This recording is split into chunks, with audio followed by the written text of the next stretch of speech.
Welcome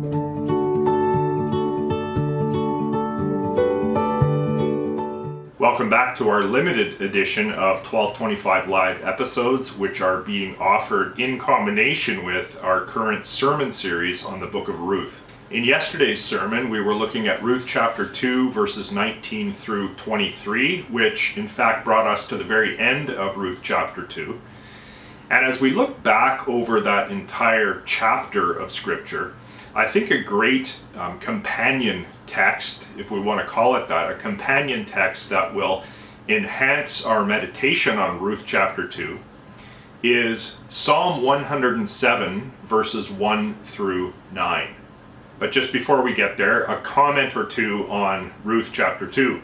Of course, in that chapter, we are introduced to Boaz, and Boaz, of course, goes out of his way to shower chesed, loving kindness, mercy, on Ruth and Naomi.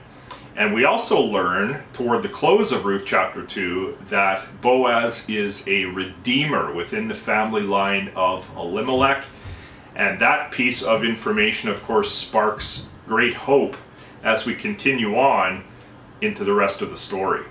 So then there is plenty in Ruth chapter 2 for which Ruth and Naomi should be very thankful to God. Now, we get to Psalm 107. And over in the first two verses of Psalm 107, what do we have there? We have a call to thanksgiving in verse 1.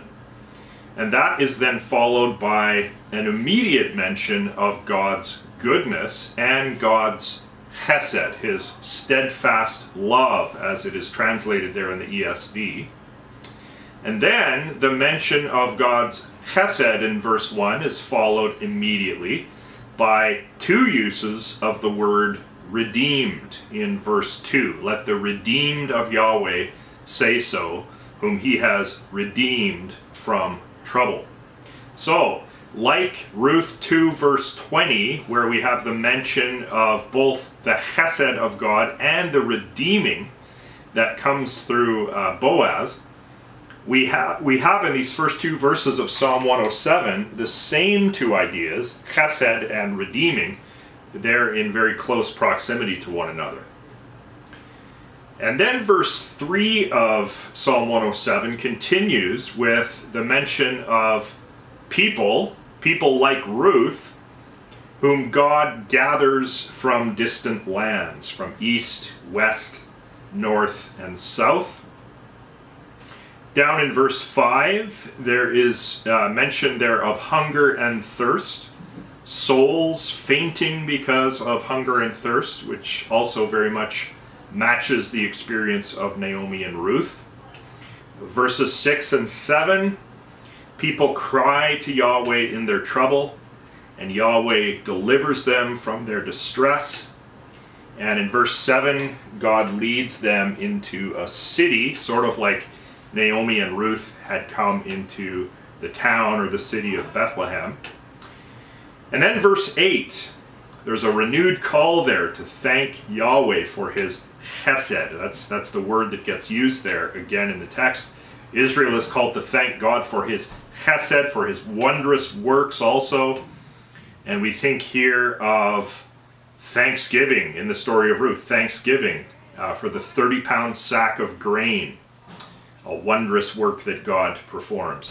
We think of being thankful and thanksgiving for the presence of Boaz, for all of the rich generosity of Boaz, which we've pointed out in the sermon series is in fact the generosity of God that is being manifested, showered over the lives of Ruth and Naomi. And by the way, verse 8 here in Psalm 107, this is the first part of a repeated refrain that happens throughout the psalm. So the exact same words that are in this verse are found again down in verse 15 and again in verse 21 and finally in verse 31 as well. And then finally today, we're looking at verse 9 here. God satisfies the longing soul, and the hungry soul he fills with good things. Well, hasn't this been the case with Naomi and Ruth? with both of these widows who had experienced real grief. God has begun to shower them in the story with his blessing and with his fullness. So for today's episode, I'm simply offering you these first 9 verses of Psalm 107 as a companion text to Ruth chapter 2. And I hope that in walking through these verses very briefly that you have been encouraged by the beautiful description of God's character that we find in those verses. And my hope for you is that your soul will not be downcast as you put your hope in this Lord, this wonderful, beautiful, great God that we serve. So be blessed, and Lord willing, we will see you back here next Monday.